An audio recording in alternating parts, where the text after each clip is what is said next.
broken to Tief, or cause and effect. Nobody move. Oh, God. He had done a pretty good paint job. The gun looked real. Real enough to fool Mr. Wong and the 3 customers by the register. Give me everything, Yadi. Wong didn't recognize him. The mask ensured that. And as the old shopkeeper took the cash and placed it into a black plastic bag, Johnny felt a certain amount of remorse.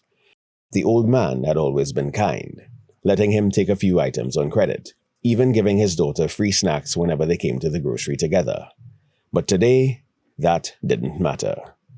Johnny was behind on his rent and had to pay by Friday. A few snacks couldn't change that. Items taken on trust wouldn't help him to sell his art or to get a real job like his mother wanted. Things had been salty for a year now, not because he wasn't trying. A combination of unsuccessful interviews and people offering to pay him with exposure had crushed his spirit. For all his promise, all his talent, by society's standards, he had become a 30-year-old nobody. The cake and chocolate ripple ice cream were a welcome change from the depression of sardines and parboiled rice that had become the norm. And although Johnny couldn't afford the bike his daughter wanted for her birthday, he knew how to improvise. A rusty frame Miss Ragbeer down the road didn't want, some used tires, black spray paint, a few stickers, and voila. Soon the 9-year-old was rolling around the 2-room apartment, trying her best not to knock over her father's collection of rubbish, old boxes filled with spare parts, toys, masks, and other things of interest that Johnny thought might be useful in his artistic endeavors. On the other side of the room, next to the small TV, some of the paintings and sculptures he hadn't sold leaned against a wall. In another corner, encased in a plastic sheath, hung the clothes he wore to his last interview, the clothes he would wear to his next one. Trying to reinsert himself into the matrix had proven to be problematic. Daddy, can we go outside with it? No, never. Charisse recognized her father's ironic tone and giggled as he moved towards the door.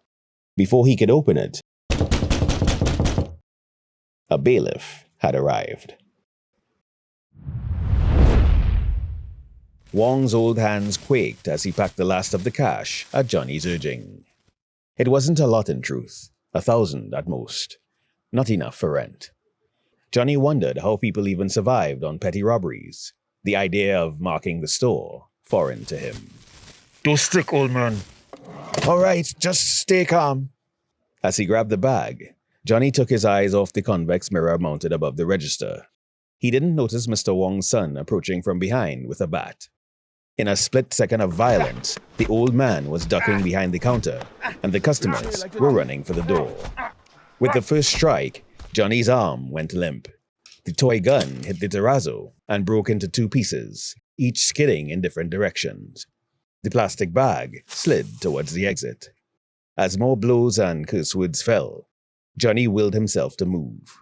In a blur of blood and adrenaline, he grabbed the money and sprinted until his lungs burned. Soon, he was cradling his arm by the river near his daughter's school. The spot was fairly secluded, and he had often gone there when seeking inspiration. As he sat catching his breath, he could hear the voices of playing children in the distance. School was over. His phone rang. Yes, Miss Ragbeer. Thanks so much for picking her up. Yes, that's fine. I'll come and get her in about an hour. Running a little late. Thanks again. Bye.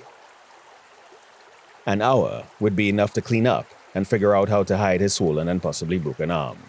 In the meantime, he rationalized that the money he now had could buy him another month, enough time to sell some work online or on the streets, and maybe secure another interview.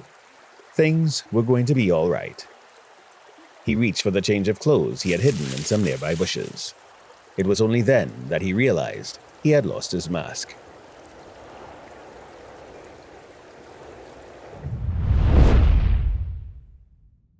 The general manager seemed more interested in whom he knew than in his portfolio. Johnny knew then that this was a dead end. As he entered the apartment, the patronizing interview replayed in his head. He slumped to the floor, trying not to break down. How do you ask to go ask me that? He ripped off his tie, only to be bombarded by thoughts of the bailiff. The enforcer at least had a conscience that could be activated by a blue note. The last one in Johnny's name. I only start working this week. I need more time. That is not my problem, boss. Johnny looked into the big man's very dark shades. He saw only his own reflection. Please, ease me up now. The big man thought about it for a long second.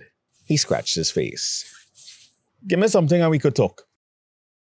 Johnny reached into his pocket and produced the bill. That only given you until Friday. Both conversations cycled through Johnny's mind, and he grew more and more frustrated with each pass. He thought about asking his family for help, but he had relied on their charity enough over the last year. He couldn't do it anymore. He could only take so much emasculation. Besides which, the real job talk would come up again. He definitely didn't want to endure that. The apartment began spinning around him. His artwork, remnants of the birthday party, Sharice's bike, all became annoyances.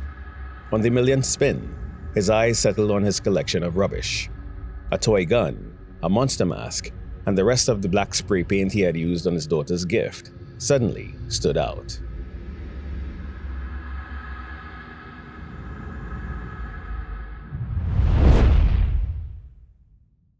Sharice lay on the floor next to her bike. She had her English textbook open and was working on some sentence correction.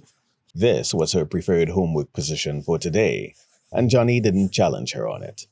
Once she got it done, it was fine by him. He sat nearby on the old chair, attempting to extend his injured arm. It wasn't as swollen now, but moving it was agonizing.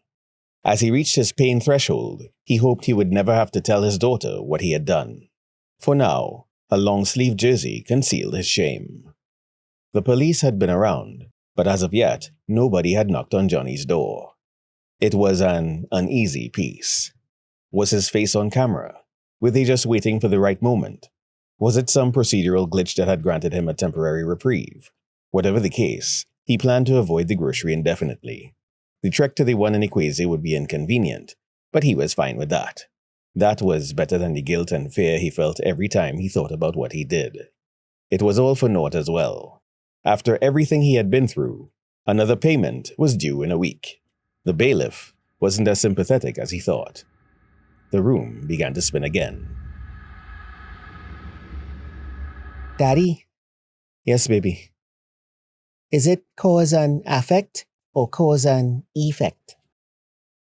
Effect is correct. Just making sure. Thanks. No problem. She put her head down and continued with her work, while the fear of the inevitable continued to torment her father.